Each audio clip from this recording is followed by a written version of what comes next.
my job is to be an energizer bunny for this team to get people excited. And so like coming into the office, super high energy, we play music during stand-up sometimes, we get excited, we ring a gong when there's like an awesome feature ship. Like it should not feel like I'm grinding in the coal mines or something. It should feel like this is hard work. This is some of the most fulfilling and fun work of my life though. And so I think like the job is like show by action. Like, you know, we are not showing up to the office at 11 a.m., right? It's pretty obvious, right? It's like show by action, show by like the things that we encourage, and then also just like create an energy environment where like people really want to work hard too. I definitely have a problem with founders that play founder, like Chris kind of said, and they like to talk about how much money they raised, or the worst thing is founders that brag about how many hours they're in the office a week at the exact hours. Like nobody is actually working that many hours. Just work. Don't talk about it all the time. Things like that, I think, are not actually doing anything for the bottom line of your company, and that's what you really have to embody and focus on. The co-founder and current CEO of ODF, Julian, reached out to me and told me that he loved the forum episodes. ODF helps people explore starting companies and find the missing pieces for starting companies. For example, they help you in figuring out what to build, who to build it with. Yeah, like the co-founder that you want to build it with. They help you in finding your initial customers, and it is a perfect place for you if you want to build something cool or if you want to build something that changes the world. ODF helps you in going from idea to conviction on what it is that you want to build. All of this within a week. ODF has helped over 1,000 startups launch over the last 5 years, helped them raise over $2 billion. To check out ODF, go to beyonddeck.com. That is BEONDECK.com.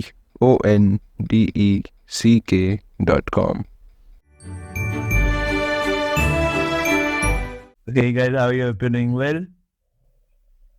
Yep. Here, let's do this. I'm excited.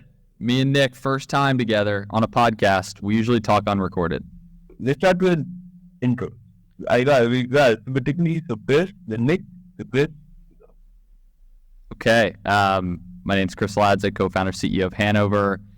I grew up in the Philly area, went to Yale, was a banker for a little bit at Goldman, ran sales for a startup called Meow. And then I met Nick, which we'll talk about, which was a fun conversation. And we are hell-bent on disrupting legacy fund administration. So it should be fun. That's my background.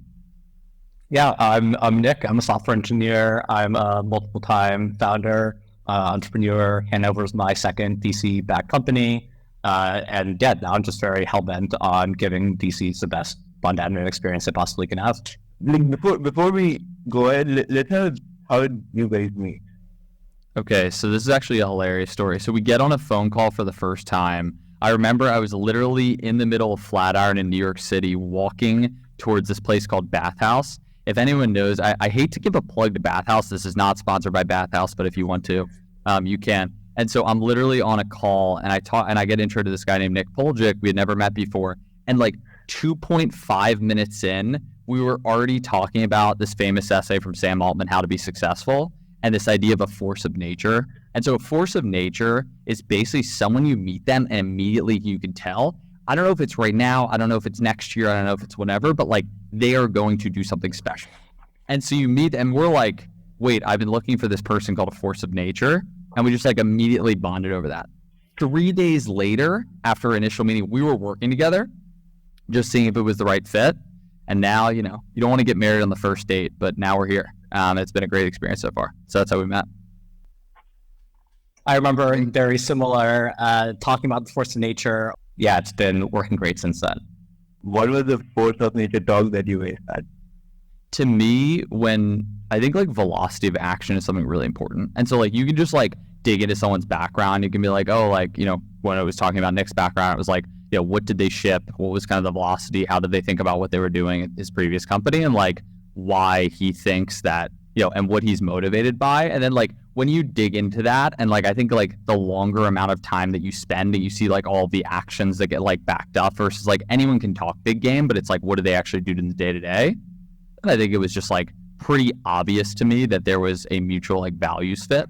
I think like we're both obsessed with this idea of egoless execution, which we can get into. We're both obsessed with this idea of like best idea wins. We're both obsessed with the idea, like we're hell bent on building something massive, not a quote unquote lifestyle business. And so like when you have the right values, then it's like, okay, we got the perfect complementary skill set too. Yeah. Similarly, I think it's very hard to just define what a force of nature looks like carte blanche for everyone, but when you see it, you kind of know it. And as soon as I was talking to Chris, I could definitely feel it. You can feel the energy. You can understand, again, like what he said, at the velocity that they move, at how fast they talk, at how fast they can think of ideas and think through the next chain of process of thought, of reasoning. I think that that's like the most impressive thing and something to really look out for. I do you guys know whether the other one is a force of nature or not? Well, I think like you have an inkling. It's back to this, and I hate to make a dating analogy. This is going to sound hilarious, but like it's kind of like you don't know if you want to marry someone on the first date, but you're like, oh, this is a good experience, and I think they have similar values. And then like after that first 30 minutes, like I can't have a 99.9% certainty. And so the best thing to do is like we spent 4 hours hacking on a project together, just figuring out like, hey, do we think similar way? Do we have the right kind of skill set fit, which we knew based on the background? And then like, hey, let's work together for a day, a few days, a week. And then like every single incremental day, you kind of get more conviction around like what someone's about. Because anyone can put up like a front, I would call it, for like a day, a week, whatever. But like, a month, 3 months, 6 months, it's just like quite obvious over time. We think the same way about hiring, which we can get into, I'm sure, later. But that's kind of how I kind of built conviction and that this was the right person I wanted to build with for the next 50 years. Yeah, I agree as well. It's on consistency. It's not just a 30-minute meeting where someone like kind of dazzles you or is a really interesting call. It's seeing day in, day out that they follow the actions that they say that they do. They are able to actually deliver and back up what they can say, not just a big talking game, which is very easy to do and very common, I'd say, in the world of Silicon Valley and startups overall. How do you figure out the front part that is talked about? Whether it's someone is putting on a front or if that's the real environment? I think it's just like time, right? So it's just like, okay, you spend a week with someone, okay. It's like, I think in any relationship, and I kind of had this idea of like everything is about compounding. So like most people, when they think about compounding, they think about money. It's like if I put and I get 7% returns in the S&P 500 for 50 years, I'll have a lot of money in 50 years from now.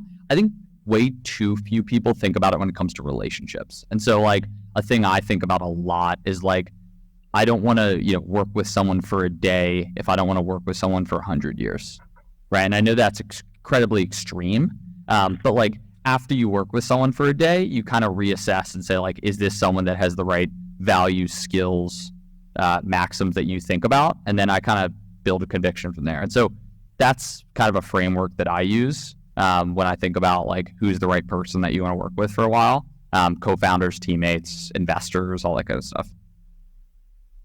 And just the same thing, it's back to consistency for me of you need to see how they can deliver on a long time horizon to really get that conviction to see how you work together and to see that your relationship is additive, that it's not just kind of putting your skills on top of each other, but that more comes out of that than just the sum of the inputs there. I think that that's really what the best co-founder relationships have, is that you guys are, two sides of the same coin and you really complement each other in that regard. But there are things that the other one doesn't have that you perfectly bring to the table, and you've got that real purpose for being a part of the team, the initial team. The past track record sort of that the person has, how much does that sort of how much does that impact how you assess this current situation, or whether you want to work with him for 100 years? Yeah, I'd say it impacts it a little bit. It impacts it in like the getting your foot in the door. If you kind of think about it, like Chris is saying about dating and building up that relationship, it gives some credibility on that first impression kind of thing. When we kind of first met each other, we also did background reference checks with people that we'd worked with in the past to kind of understand what they were like to work with, if that they were putting on a front at that initial conversation or before, we really got in a room and dug into each other, if they had something to back up, and, if they could put up credible references and had good things to say about them. I think that's also an important part. But for me, that's definitely like the getting the foot in the door kind of step. I'm not going to build a relationship or take someone else's word, especially someone else's word that I don't really know maybe, or a friend of a friend or something like that, as well as I want to see it to believe it, really understand how myself personally work with this person, not just how other people have worked with and what their experiences have been. So that's how I see it, as it's a benefit. And Chris had done very impressive things and had very impressive people to say impressive things about him, which is part of the reason why I was excited to work with him initially. But that would have been all out the door as, our experience together wasn't as incredible as it had been and developed, the way that it had. And that's really what has led it to be long lasting, not just the kind of flash in the pan or that first few meetings. Yeah, I think like the idea of references. So people think a lot about this when it comes to like hiring someone. And I think there's a whole tangent to like how to think about references. One question I love to ask is like, if someone, we're hiring someone to be a founding engineer, which we are right now. If you're a cracked engineer, DM me at Chris Ladd on Twitter, shameless plug. But it's literally like, if I said to that person who I'm reference checking, I'd said, hey, a year from now, I told you it didn't work out. What would be the biggest reason why? And that kind of like shortcuts. It's almost like a pre-mortem. And so, when I got to talk to people that had worked with Nick before, maybe it's his other co-founders, maybe it's like when he was at Oscar Health, like understanding that and understanding like where would the biggest potential pitfalls be? And then like, how do we think about that in the context of like what we're doing now, right? Because like early stage startup, there's plenty of uncertainty, there's ups and downs. That's kind of the part of the fun of it. And so just like understanding where people lie in that spectrum from people that have more context, that's everything. I'm curious what my references said to that. Talking about this offline. This is the co-founder counseling 101 Sunday night at 6 p.m. right after the call. No, what it is references about? Well, I mean, they were like, he's the best engineer at Oscar Health, which is like a few hundred people engineering org. So I think that's pretty good. They get pitfall really bad thing. If someone tells you that this is where it can go wrong, don't you take a negative thing?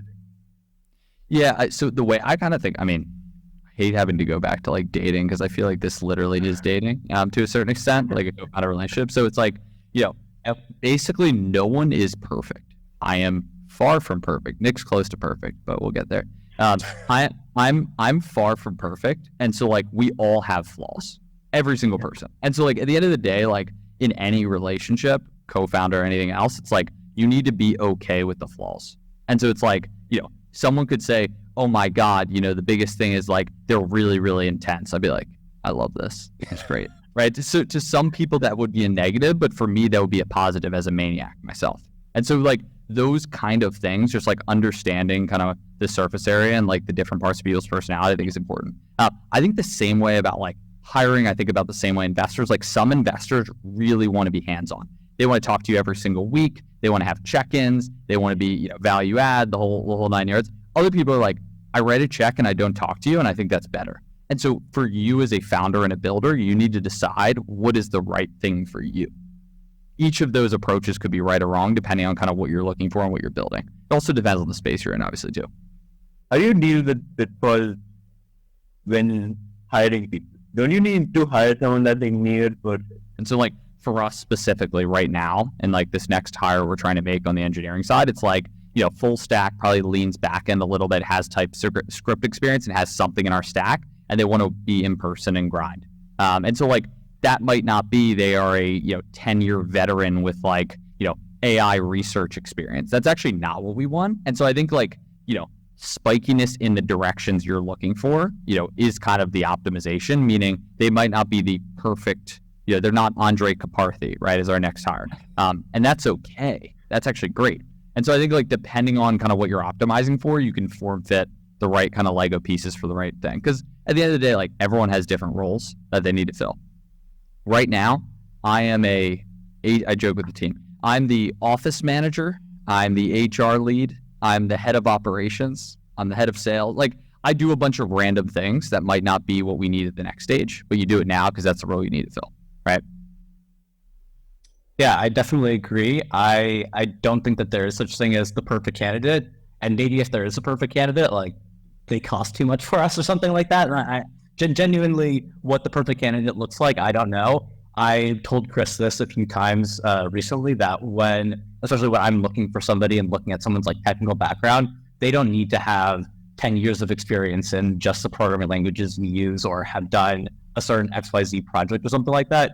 But there has to be something that's like some meat on the bone, something that's really interesting about their background that makes me want to learn more, want to hear more about what they did, why they made that decision, how they kind of got there, and gives me enough confidence that if I throw them into a hard problem with, the kind of leadership and guidance we're going to be able to give them at this stage, they're going to be able to actually take that problem on and succeed with it, not, need to come to us every 5 minutes, ask us follow-up questions, get all the answers from us, and actually be able to make decisions themselves. So I think that that's really what we look for, is the right balance in a candidate, and not try to find someone that has no flaws or only has perfect reviews and anything like that. Because I don't think that there really is somebody like that out there. The last time, Chris, we did that episode, a year ago or something, you talked about A players, hiring A players at Meow. How far are A players from being the perfect candidate?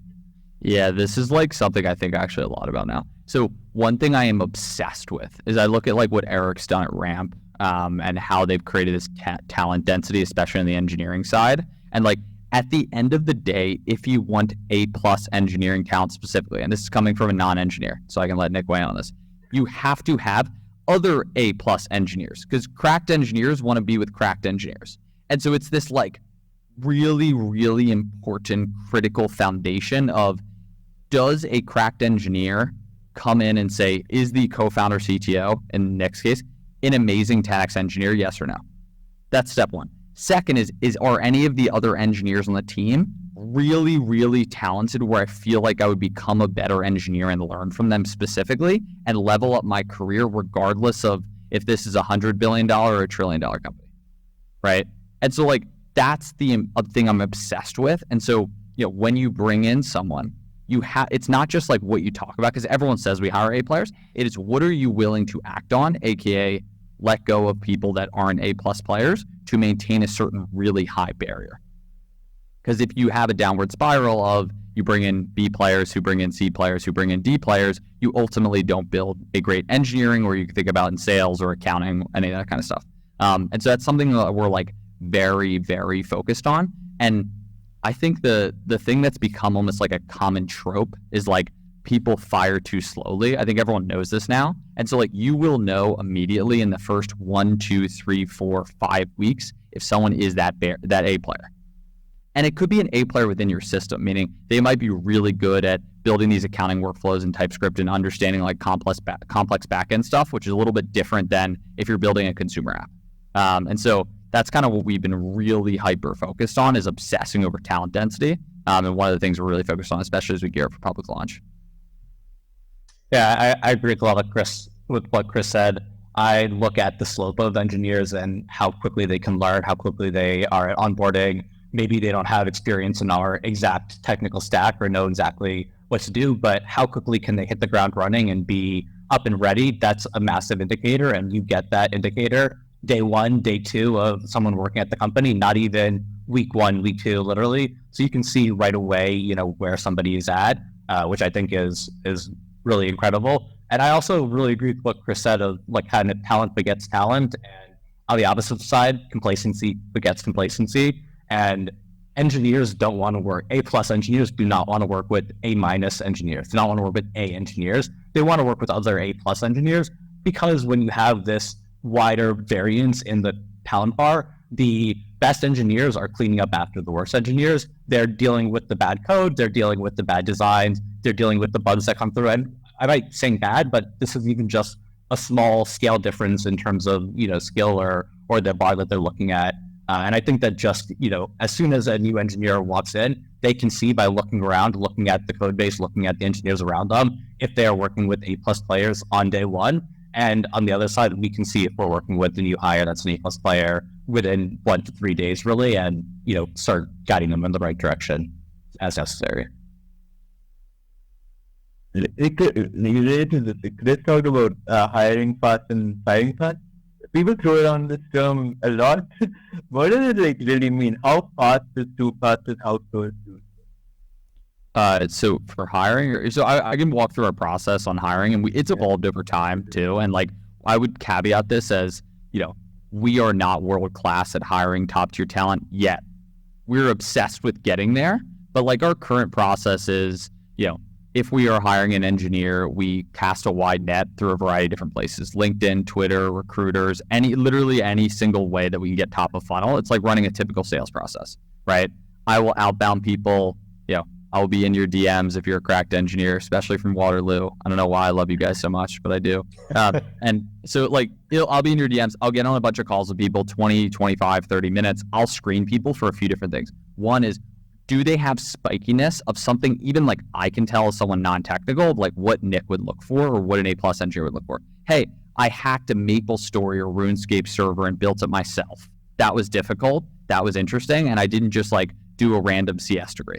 That could potentially mean they could be interesting in some way, right? So like looking for that spikiness and understanding like, does this person want to grind? Do they want an in-person culture? How should we think about this? If they pass that, then I pass it over to Nick, and Nick gives like a 20 to 30 minutes. Maybe it's a database design question. Maybe it's a little bit more like a technical walkthrough of a project they've worked on. Nick's okay with that. We have them in the office, meeting kind of the full team. And then we might, ideally to me, and this is difficult to do given our stack and given like the complexity of the accounting stuff to ramp up, is like having someone work on a small project would be ideal, like over a weekend or something like that. That's our process. In terms of and Nick can weigh into this, but in terms of firing quickly, 1, 2, 3 weeks, you'll know. And so ultimately, like, that's where the rubber meets the road. I don't want to be heartless. I don't want to feel like I'm just like over, but like at the end of the day, I feel a moral obligation to our investors and the people and our team that our job is to do whatever it takes to win. And so keeping someone that doesn't advance that mission is actually screwing over the rest of the team and our investors. When you frame it and think about it like that, it's an easy decision, right? And so that's kind of how I think about it. I don't know if Nick, will you want to weigh in on different processes and approaches that we think about too? Yeah, on the hiring side, I think that you did a good job kind of overviewing that. I get well-filtered talent as it kind of comes to me. And like I kind of said earlier, I look for something interesting in them. What's the meat and the bones in them? What kind of stands out? What's spiky about them? Why would I want to work with this engineer? What do they add to the team? Like, is it a Venn diagram relationship between them and the existing talent? Are they adding something new with a little bit of overlap? Or is it really like they're a subset of the existing skills we already have in case I'm not as interested? I really want to find something that's a new skill that's going to add to the team as well as obviously fit well within what we've already got going. And so hiring fast is a good thing for us, is being able to, for myself, only be involved in 2, most 3 kind of meetings to make a decision. And then on the firing side, within 1 week, ideally, you kind of got some idea of where you stand really quickly within a day or 2, honestly, of 2 to 3 days where we're kind of expecting what we're expecting out of you. You've already got a project and you're making commits and working on the code base within 3 to 4 hours of your first day. So, 2 or 3 days isn't that crazy to have some kind of valuation. After we've seen some CRs, we've seen some of ours and know a bit of the code base. And then, we go from there and see. It depends on the person, but we try to do 1-3 weeks is a good timeline. Yeah, and I would say this, Advik, I think this is important. If you are listening to this and you are potentially interested in joining a company like Hanover, you're either in 2 camps right now. If you're like an engineer or someone who might join a team, you're either like, this sounds scary and terrible, or you're like, this is the Navy SEALs. We're going to go build $1 trillion company. And so like, I intentionally want to filter out the people that think this is terrible, that want work-life balance, which we can talk about, and want to work, 10 to 3 p.m. and don't really care about, working hard towards a mission with a bunch of amazing people in a room. Or you are like, this is incredible. I get to be around A+ players, banging a gong in the corner, listening to Avicii at 7:30 p.m. on a Tuesday night instead of watching Netflix and eating ice cream on your couch. The people in that camp we want. And so this is my promise to you, and Nick and I will die or deliver this to them, is I'm dead serious, is like, the promise I make is we will do whatever it takes to steer the ship in the right direction to win. It is our moral obligation not to play founder and just like do the high status cool thing while screwing over people that, joined our company. We will do whatever it takes on that side. We ask of you to deliver like a Navy SEAL. And so that's kind of the thing, and it's way too fun as well. It's a lot of fun. Like these values, you and Nick have those values. You found the company, you have a moral obligation to it, to the investors, to the people you hire. How do you transfer that to everyone that works with you? Yeah, I think a lot about. So I think one, it's filtering at the top by like the actual talent you're bringing in. So that's like the most important thing is like people need to be genuinely valued aligned on like how I think about company building. If they're excited to work hard in person on like a big mission, if that's something they're focused on, if that's, it's like the idea of like the fun part is like working out after a good workout. It's not like eating ice cream on the couch, right? It's not that kind of fun. It's the kind of fun of like, this is a hard workout, but like I feel great after. We shipped like a crazy feature on a customer request in 22 hours. That should exhilarate you if you're the right fit. And so I think the first thing. The second thing is like my job is to be an energizer bunny for this team to get people excited. And so like coming into the office, super high energy. We play music during stand-up sometimes. We get excited. We ring a gong when there's like an awesome feature ship. Like it should not feel like I'm grinding in the coal mines or something. It should feel like this is hard work. This is some of the most fulfilling and fun work of my life, though. And so I think like the job is like show by action. Like, we are not showing up to the office at 11 a.m., right? It's pretty obvious, right? It's like show by action, show by like the things that we encourage, and then also just like create an energy environment where like people really want to work hard too. Yeah, I completely agree. Our first call kind of started talking about values. We were talking about, like Chris said, the Sam Altman How to Be Successful essay. It really is filled with values that we both strive towards, and kind of got off on the right foot on that. And I'd say it comes from the top, like Chris said. We try to embody them and lead by following them. First in, last out every day in the office, and live by what we say, not just say it and like to sound nice or anything like that. I definitely have a problem with founders that play founder, like Chris kind of said, and they like to talk about how much money they raised, or the worst thing is founders that brag about how many hours they're in the office a week at the exact hours. Like nobody is actually working that many hours. Just work. Don't talk about it all the time. Things like that, I think, are not actually doing anything for the bottom line of your company, and that's what you really have to embody and focus on. What do you mean by someone playing founder? Yeah, so I wrote this post. Now I've been like talking about it like it's some sort of movement, but I made up this term called playing founder a few months ago, and essentially like the concept is that the social network comes out in 2010. Everyone glorifies this guy named Mark Zuckerberg, who dropped out of college at Harvard at 19 and started this company called Facebook, which then he had an offer from when he was 22 years old from Yahoo to sell for $1 billion. Turned it down, rides to a public company. Now he's worth like $100 billion. People glorify the college dropout turned founder turned guy who like built this massive company. And so it led to this wave of CS degrees at Stanford, college dropouts, and people starting companies. And being a founder became a consensus idea by which everyone decided it was a cool thing to do to raise some money and go like work on a project with people and have no, people overseeing you, and you can do what you want.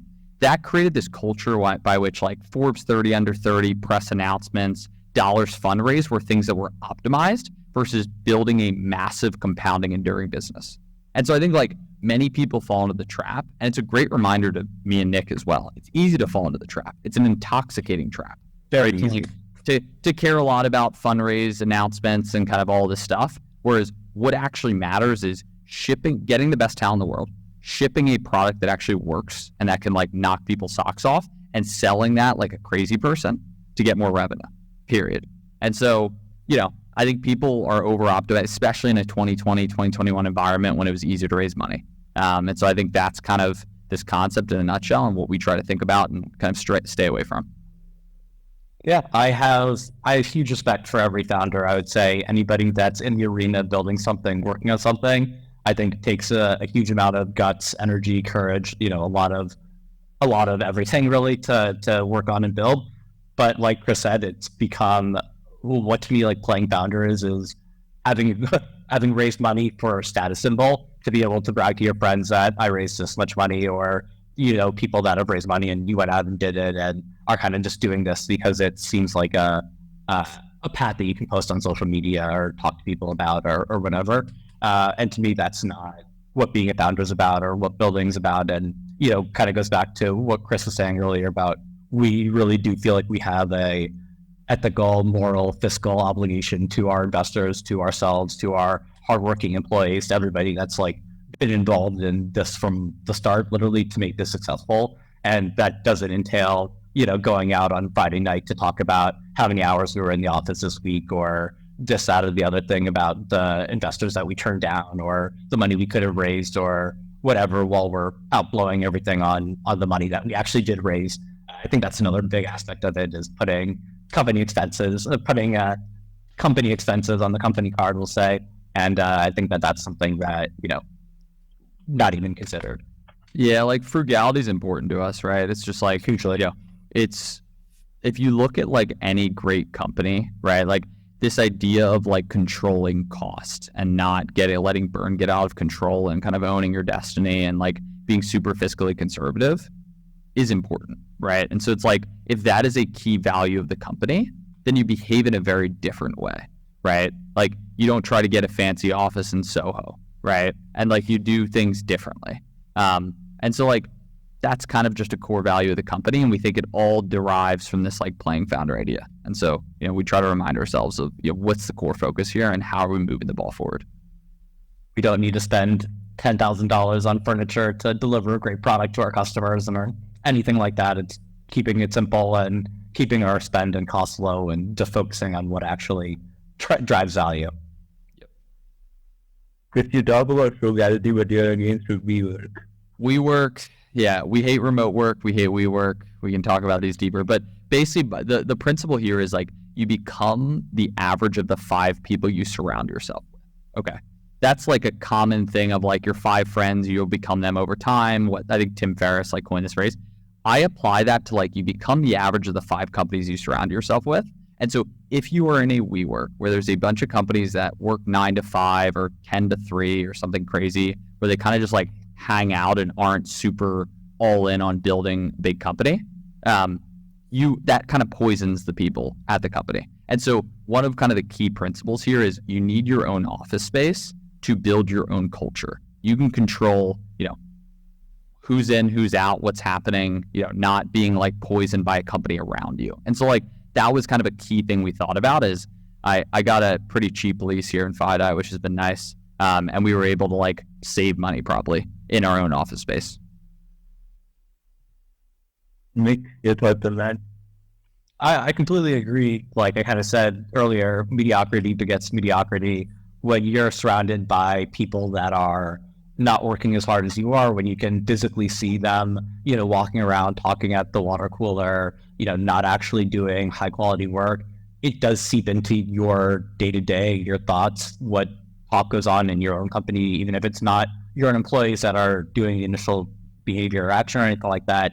And I completely agree on being able to control our environment and being able to kind of be the own captains of our destiny, not have that be poisoned by those around us, being able to do things like blast music whenever we want, ring a gong bell 10 times throughout the day as we're delivering and shipping things. We're screaming and running up and down. We have Nerf guns in the office that we're shooting each other with. Like it's a very high energy environment, and being able to contain that and isolate ourselves in that, I think has been really important and is something that I completely agree with. That on the terms of like cost optimization, I agree with Chris. We might be saving money on the lease over having and worked in the WeWork this whole time or needing to do that to scale for sure.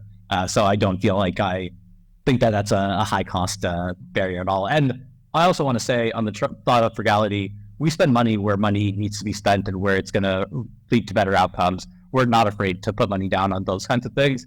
It's the happy hours after work or the unnecessary costs and just our customers, it leads to absolutely no value for them whatsoever that we detest with a passion, I'll say. And so yeah, when it comes to things like office spaces or having the right keyboard or desk or something like that, we'll spend the money there and we'll be happy that we did because it leads to better outcomes in the long term. But you talk about surrounding yourself with companies that are not as ambitious as you guys are in a way, but doesn't like everyone wants to build a huge company. Like everyone tries to build a huge company, and so in a sense, don't you guys think everyone has the same level of ambition, and surrounding yourself with that doesn't affect? In a short answer, no. Everyone wants to have six. Everyone wants to, be rich and have six-pack abs. It doesn't mean they have them, right? And so, like, you could talk about what you want and then, like, actually act. And what are your day-to-day things that you're doing? I don't have a six-pack right now. I know exactly what to do to get a six-pack, right? A certain diet and a certain workout regimen, but, like, I have not done the sacrifice to, like, put in the time to do that. So I think the same thing about company building, right? People know now, is it up and to the right? Of course not. There is many trials and tribulations and winding path and pivots and changes and whatever, of course. But like people know the core thing to do to be successful, which is get the right talent, ship a lot to be able to iterate very quickly. It's like your jet fuel in the car to actually be able to like move very fast. And then like talk to a lot of customers, reframe, reposition, resell, figure out what is the right sales pitch to get people to buy your thing in B2B and like keep iterating until you find something. And so it's like, I think people know generally what to think about, but maybe they just aren't trying to execute on it. It's a lot of this playing founder stuff. I was going to say the exact same thing. It's back to playing founder. Not everyone can deliver on what they actually say. And I've met a lot of founders over the course of being a founder myself. Not every founder is created equal. Not everyone has the same goals and missions. Not everyone wants to create the same level of company or has the same level of ambition. Some do want to create lifestyle companies instead of high generational, level companies. And that's okay too. If that's what they set out to and want to do, that's fine for them. That's not what we're particularly interested in. And, at WeWork, there are founders that are like that we don't necessarily want to be surrounded by. And they can be there, they can do their thing, and that's okay for them, but not what we're looking for. What do you guys think differentiates like the best founders from the mediocre ones? Everything else, literally many things. I think people I admire, right, in terms of like the greatest founders that I admire. So like one would be like Travis Kalanick, Frank Slootman. He's not a founder but CEO. Parker Conrad at Rippling. All of these kind of different people, and so like each of them has different traits that I think like allow them to level up versus competition. So like Frank Slootman came in at ServiceNow and then Snowflake, and like he had this seminal blog post you guys should check out called Amp It Up, which turned into a book where he obsesses over this idea of like a CEO's job is to be confrontational. That is incredibly uncomfortable to like confront people about certain performance and how to think about that. And you do it because like the only way to like push an organization's velocity is to have some sort of confrontational energy of like, why can't we do this in 2 days when we think it's going to take 5 days, right? That's like ultimately the job. And that increases like the velocity of the organization and that kind of stuff. And so he's been able to like shape 100-person, 200-person, 500-person, 1,000-person companies by like upping velocity. When they say, hey, we should do a meeting next week, he's like, why can't we just do it tomorrow or today? And that changes across an organization, the velocity and the slope. It's like, that's I think a good example. Parker Conrad's very interesting as well. I could talk about him, but I'll pause there. I think it's hard to say. There are lots of different kinds of founders and different people that are right for different companies, B2B, B2C, different stages of the same company even, depends on the founder.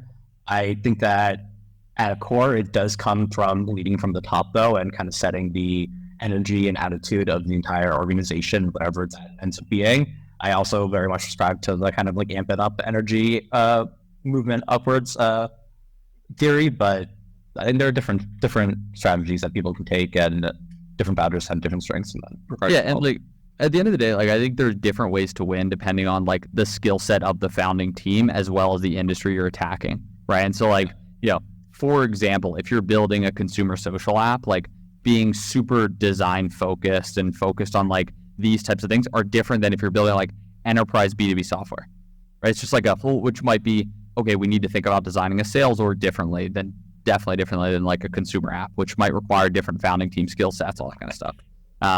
And so this idea of like founder market fit, is something where like, what we're building today, I have a finance background. I led a B2B sales org. Nick has an incredible like back end, heavy like data structure, all that kind of stuff from his time at Oscar Health and what he built before. And so it was like, this is the right vector and problem to attack for like the skill set that we have as a team.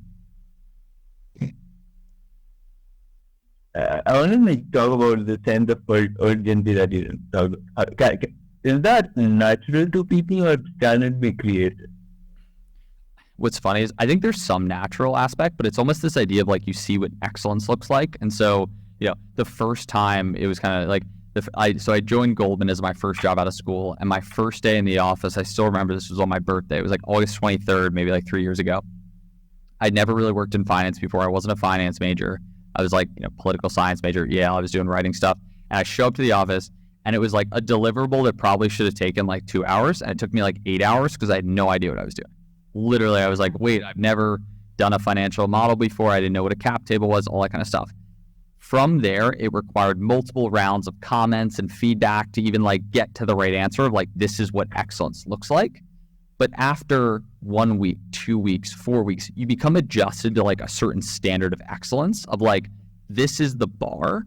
Here it's way higher than the bar that you thought was possible before. And so I think the same thing now of like, someone might join the team that is used to operating at a certain bar, but they've never experienced this like bar up that like we operate at, that we need to drag you upwards.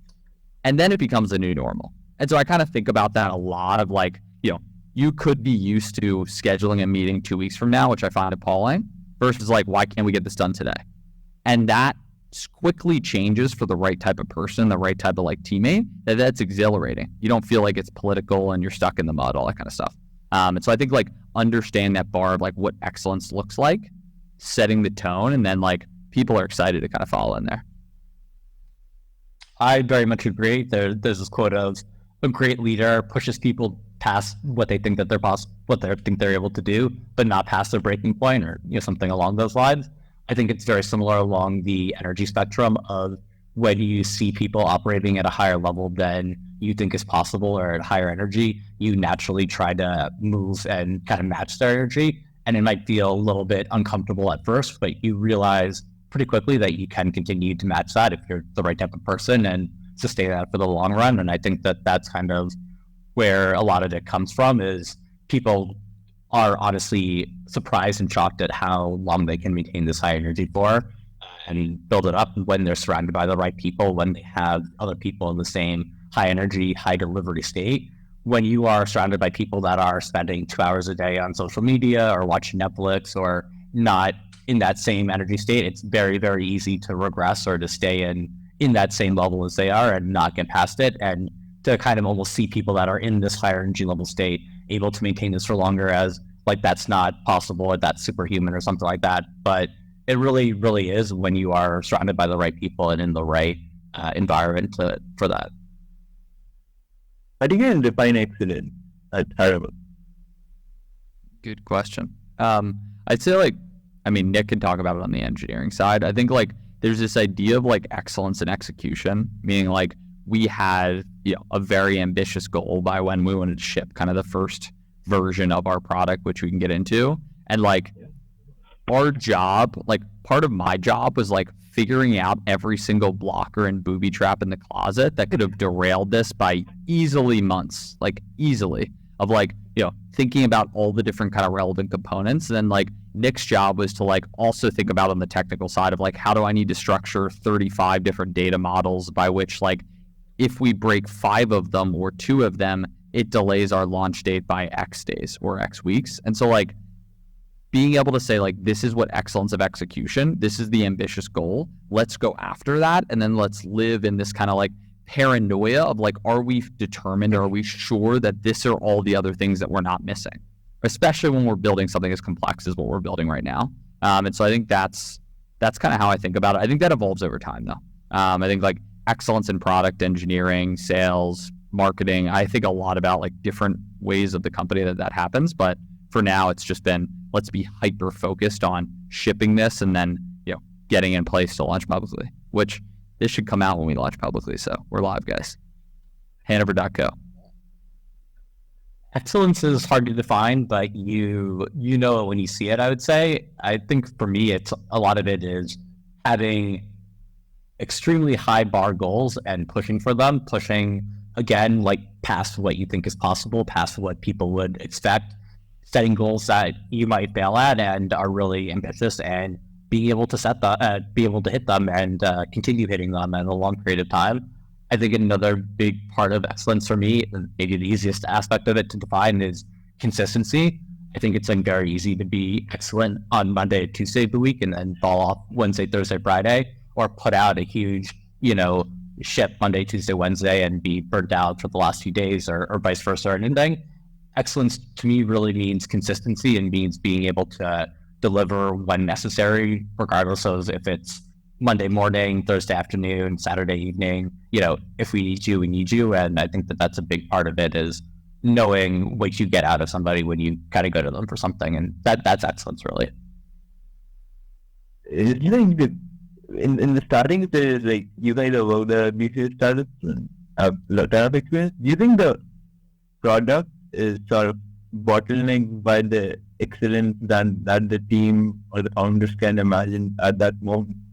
In terms of what we like for us very specifically, like it's very, very obvious from a product direction perspective, like what needs to ship to deliver the, like, what I'll call the table stakes for the legacy fund administration servicing of, $100 million plus venture funds or into private equity, like there's an obvious thing of like, these are the 25 things that we have to service this customer. That is different than how are we going to knock your socks off with what we're building now? And how do we escape competition? Because, you say the word fund admin to a GP, they start laughing. I don't think they do it. If you're a GP listening, turn off your ears if you hear the word fund admin. We're not a fund admin. Because that's the kind of things we think about in terms of like, what is the push the envelope? What is the escape the competition? What are things that are like unique, better, and different than the core kind of foundational bedrock? So I think the bedrock's obvious. The remaining piece are things that, we're going to iterate on. Chris took it specific to us. I'll take it generally, and I'll say, no, I don't think you're actually constrained by having non-excellent founders or something. I think that non-great founders have built great companies, maybe by accident, maybe because of other people in the company or something like that, but I don't think it has to be a bottleneck particularly. In our case, it's not something we're worried about, though. It's on legacy changing making stuff. I mean, Chris talked about it. I had Andrew, Ray, and Steve from Backware. They're in New York too.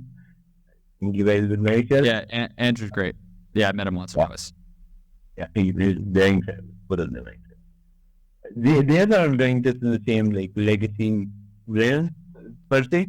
How do you really work in an industry or like change stuff where things that have not been changed for like decades?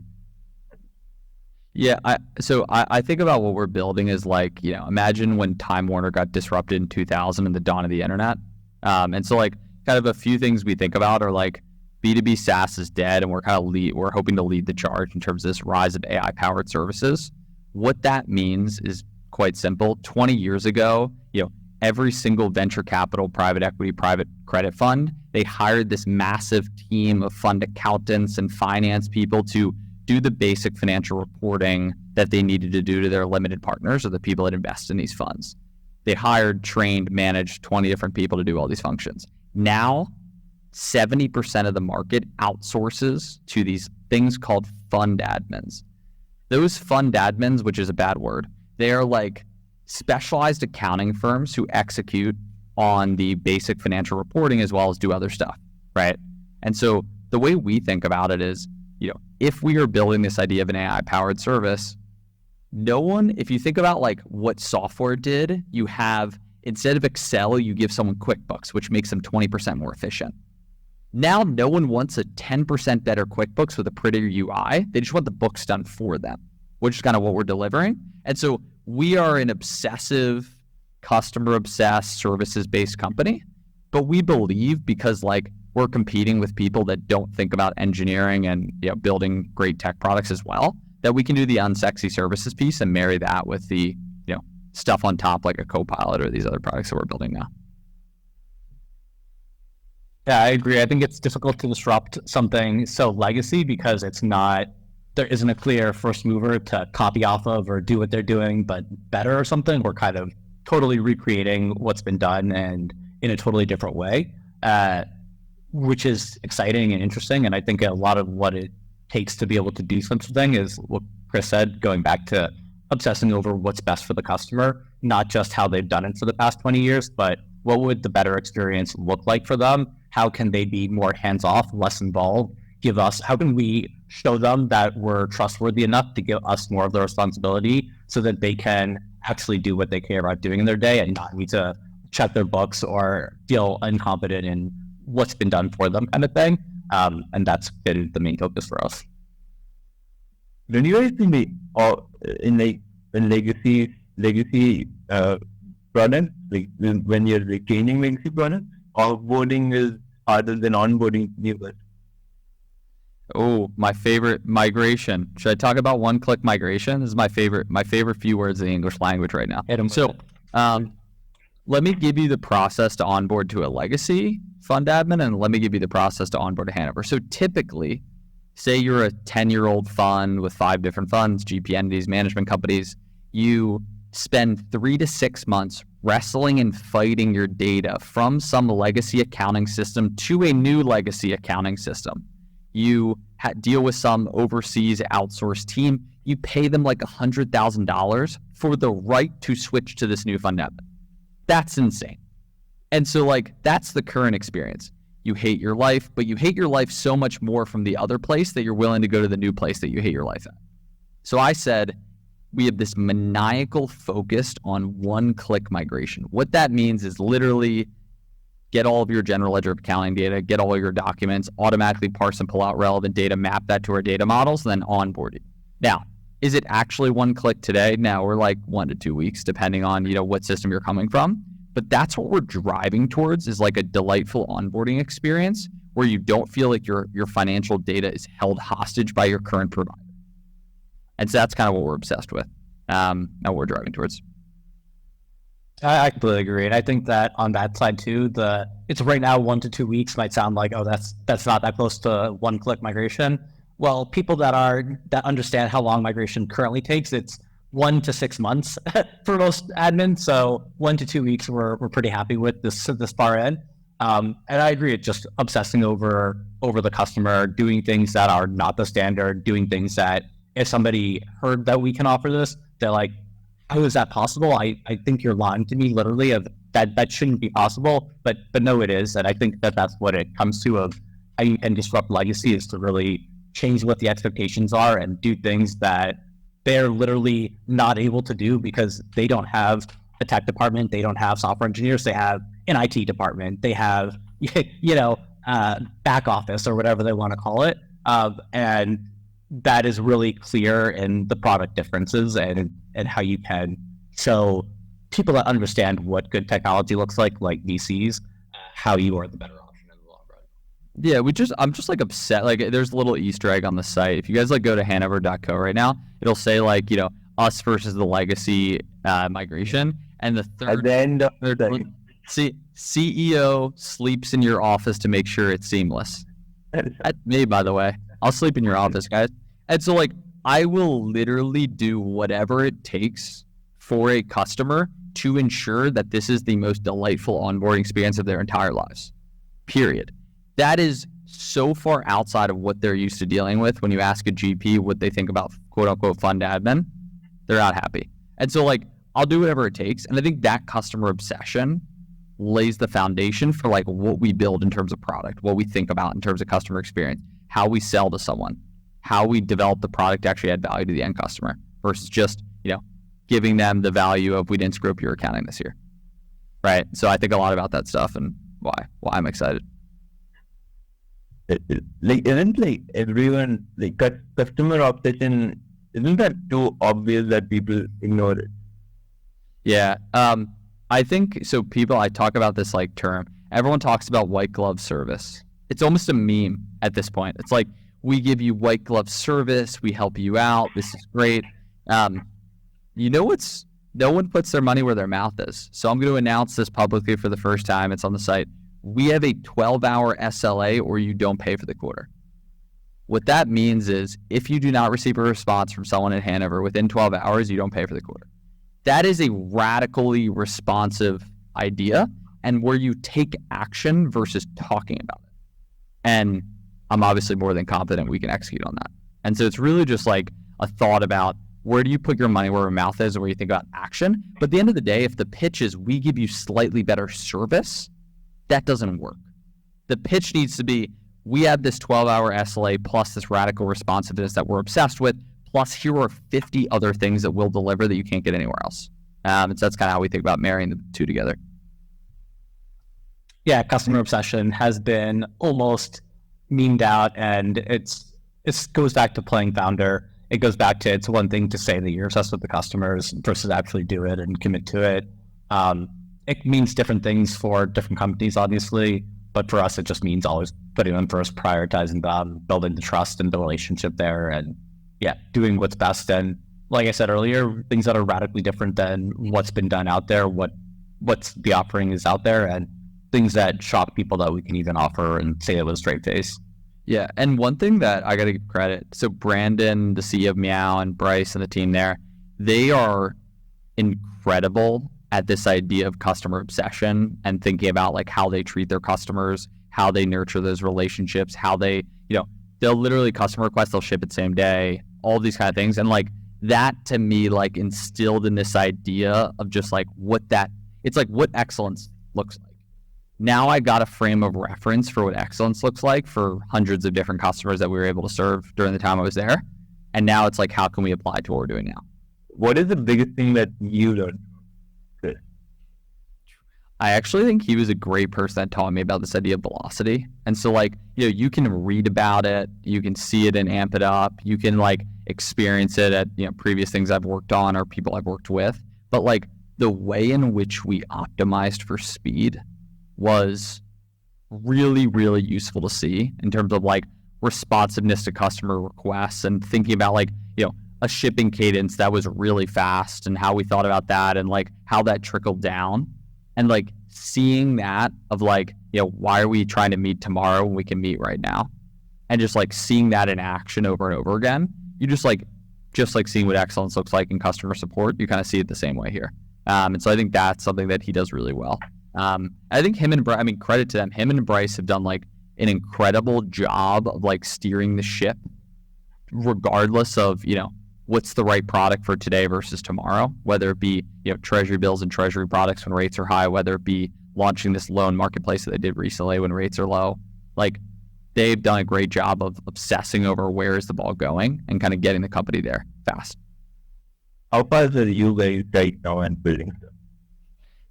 So multiple PRs a day. What is it? It's literally like, Nick could speak to this. We ship in hours. We try to. This is the fastest I've ever worked or seen an organization work, an engineering organization, and I'm very proud of the entire team and the speed that we're moving at. I think that it's nothing short of amazing what we're able to do right now, and the turnaround we're able to give to our early customers has been great, and I know that they're incredibly appreciative of that, and something that we put the engineering money where our mouth is when we say that we're customer obsessed and we're able to have really high, quick turnaround impact. We really are, and I'm very happy that we're able to deliver on that right now. Does this tie in with the idea of like ego-led execution that talk? I think on the engineering side, it's everything really of one, the trust to have in people to be able to give them something and deliver it on the time frame that we need, especially when it's a burning customer request or something that we really want to be able to wow a customer on, and then being able to just do the right decision without worrying about who thought of it or whose idea it was or where it came from, I think is crucial to being able to ship at a speed as opposed to being nitpicky or worrying about who gets credit for what happens. Yeah, I think like the concept for people that aren't familiar with it. So like I kind of think there's this paradox in building a company where, you need to have some sort of ego to think that a few crazy people in a room are going to go build a multi-billion-dollar plus company. You have to be, when other people, investors, potential employees, everyone says like, you're wrong, this is like a bad idea. You need to basically say, you're wrong, we're going to go prove you wrong and go build this. And so you have to have some sort of confidence and ego. But when it comes to like day-to-day execution, you need to basically drop your ego to zero. Have this idea of like egoless execution, which means that like you have a very stubborn vision of the future, but like the day-to-day flexibility of like how we think about structuring the capital call button and like where that goes in our UI. I might not be the smartest person to think about that. It might be someone else on the team, right? So like that's where you need to be flexible and just like not obsessive over thinking about like your own ego and who gets credit and who thought of the idea and all that kind of like stupid stuff. Whereas that's where it comes in of like really good teams, in my experience, like move with that egoless execution, but are also like dogmatic on the vision and what you're going to go build. Isn't like I had Alice Bentingon from Entrepreneur First. She said the same thing about like people having ego in the long term, like and being Jeff was talking about the same stuff, like being stubborn on the vision, but stick with the why does that really matter? If like how do you guys know whether the people that are giving the feedback are not stirring you off from the vision that you guys are building? Yeah. I kind of think about it like a slider, right? So like when I want to go ask someone for advice on hiring great engineers, right? And what the process to be run, here's the spectrum. If you have just in the past 3 years built an engineering organization from 0 to 10 people, and you've literally done it and you have a great engineering organization and maybe you're technical as well, so you have like a really good understanding of what that looks like, I take your feedback very, very seriously. And I'm literally like, you know more than me. If on the other end of the spectrum, you've never built an engineering organization and you've never hired and scaled kind of a team, or maybe you did it 25 years ago when things have changed, I take that feedback. I don't completely ignore it because like just because you haven't done something doesn't mean you don't have good ideas sometimes, but I just like, it's a spectrum of like believability. And so I think like just assessing in the moment on like where is that spectrum of believability and like how you want to orient yourself there. But like, I don't know, my parents always used to call me like a bot, like a robot kind of. Like I would just like take in all this data and feedback and be like, okay, now I've asked 50 people or like figured out 50 different things. Now I can just like cut all the fluff and all the BS and just like go on this wayfinding mission to like figure out what the right answer is. And so I try to be like very egoless in terms of like gathering feedback and data. And then once you have the optimal or maximum amount of data that you're going to have to make a decision, then you attack. I think that feedback's very dangerous. I think that everybody's got an opinion about kind of everything, and it really depends on who's giving their opinion on what topic, what you know versus them. And I agree, maybe I was exactly on Chris's spectrum, but there is a spectrum on who's qualified to give what advice or what topics, and especially for, it kind of matters who's giving advice and who's receiving advice on what topic. There's a lot of variables here, I'd say. For feedback from our customers, that's things that we take very seriously, take obviously into advice and take heed on. But for things outside of that, I like to tune out as much as possible. I like to collect data and hear people's opinions and know what the consensus is, but not let that color my actions or my day-to-day too much. I think that the team is high quality enough at making your own opinions, and if you listen to too many outside opinions that are not the people that actually matter, not the team, not the customers, that's really it, honestly. You can start tainting yourself, tainting your own mind, and start questioning your actions and decisions, and that can be kind of dangerous. And especially in our position, a lot of people from the outside haven't been where we are, don't understand exactly what we're going through, what we're looking at, the things that we know, and you don't want to start second guessing, the things that you actually know from advice to people that aren't in the arena, aren't in the ring with you, and looking at the same kind of data and things that you are. Yeah, and ultimately, it comes down to one-way versus two-way doors, which is like a Bezos framework of like, a one-way door is a decision when you make it. It's impossible to go back through the door, and so you should treat those very slowly and carefully. A one-way door example might be an investor that you take on. Once you have someone on your cap table, it's like forever, right? Look. And so that's one-way door. Two-way door is almost every other decision. For example, what we're going to ship 3 days from now and how we think about framing this command center that we're building for GPs, LPs, and finance teams and what the specific UI would look like. That's like a very easy two-way door of like, we could be wrong and then reship a new version a day and a half later with a new UI skin. Done. So like you should make those very fast and you shouldn't get like a decision paralysis around that. And so Nick and I always talk about this all the time. Like if we don't have a strong opinion, we're not opinionated about what something should be. Let's just like run it, two-way door, and we'll figure it out. It's kind of how our framework for it is. And so I think about the similar of like when you're receiving advice, you shouldn't like go receive advice a million times about like two-way door stuff. You talk about investors there, like this is a debated topic and stuff, but how do you take feedback or advice from investors? Well, I think it starts with picking the right people. And so like I'll give a ton of credit to Chad Pertush and the Sousa team. They've been incredible. They're people that I want to go work with for 25 years. We go build this thing. And so we have a very specific relationship of like, what is the things that they have an asymmetric advantage on in providing advice for the product we're building, actually, because they are in the ideal customer profile. They can actually add a ton of value of like, as a GP, this is what I'm looking for or thinking about, or here's the metrics I want to see or whatever. That's very unique, right? But I'd say like more broadly, something that they have so much more of an informational advantage than we do is like fundraising tactics, for example. All they do all day is do fundraising and go through round structuring and thinking about like all the different pieces of that. And so of course they're going to have super valuable insight on like how to think about fundraising. Of course, right? They do it more times. The best founders might go through it 20 times. The best VCs do it every day.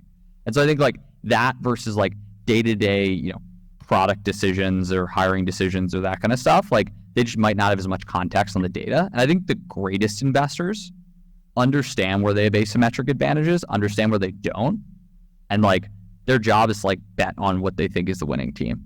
And so that's kind of how I think about it. Our investors have been great in terms of the cap table so far. And it goes back to the investors. It goes back to the advice. I'd say always pick the right investors. Like Chris was saying earlier, that's a one-way decision. Making sure you have the right team behind you for whatever you're building is super important. And the team depends on what you're building as well, of course, and as well on the advice. And like Chris said as well, the best investors know what they're good at and know what they're bad at and focus on the things that they're good at and give you asymmetric good advice on, and will not be giving you advice that you shouldn't need, ideally. And then it's up to you as the actual founder, what to take, what to discard, and what to focus on. They're not the ones that are in your shoes, seeing everything that you're seeing, have all the full information that you have. They're taking it with, what they're seeing in their world. And you have to always remind yourself, they've got different information than you do, and keep that in your mind with what they're saying. One question I'd like to end with, I've been into startup VCs all these since 11. What do you think is one fact that will blow 11-year-old me mind? One fact that'll blow 11-year-old me mind. I mean, do you have something, Nick? Yeah, I think just starting with the fact that these days you don't need 200 people even to build a generational company. You can build it with 5 to 20 people in a room right now with the technology that's out there, with AI, with the tools that are available. I think people really overestimate the resources, both in terms of monetary and person power, human power that you need to really get something off the ground, see if it's got legs, and see if it can become, a massive opportunity. And the overestimation leads a lot of people to waiting too long to starting something or seeing if an idea or opportunity can really go somewhere. I think that's pretty exceptional. Yeah, I think the Sam Altman thing of like there'll be a one-person, $1 billion company in the future. And I don't know, maybe that's a year, maybe that's 2 years, maybe that's 5 years out. But like the ability of like AI tools to assist in like even like shipping code, you don't need a 50-person engineering team to ship. You could have a few people that are amazing. And so I think that's been a huge paradigm shift. And I think it'll keep compressing over time of like, there will be literally like $50 billion 10-person companies. It'll keep compounding. Yeah, compounding, baby. That continues to 16-year-old mind. But I think the compounding for the win, and I think that is from my thing. You guys would like to end? No, I mean, if you're interested in joining a crazy maniac startup that has a lot of momentum right now, we're hiring engineers in New York. So go to hanover.co. We have a careers page. You can apply. There's some interesting Easter egg questions on that too. If you run a VC fund over $100 million, DM me at Chris Allard or email me chris@hanover.co. The rest of it, we're good. Any last words? I mean, see you later. I'm all good. We're good.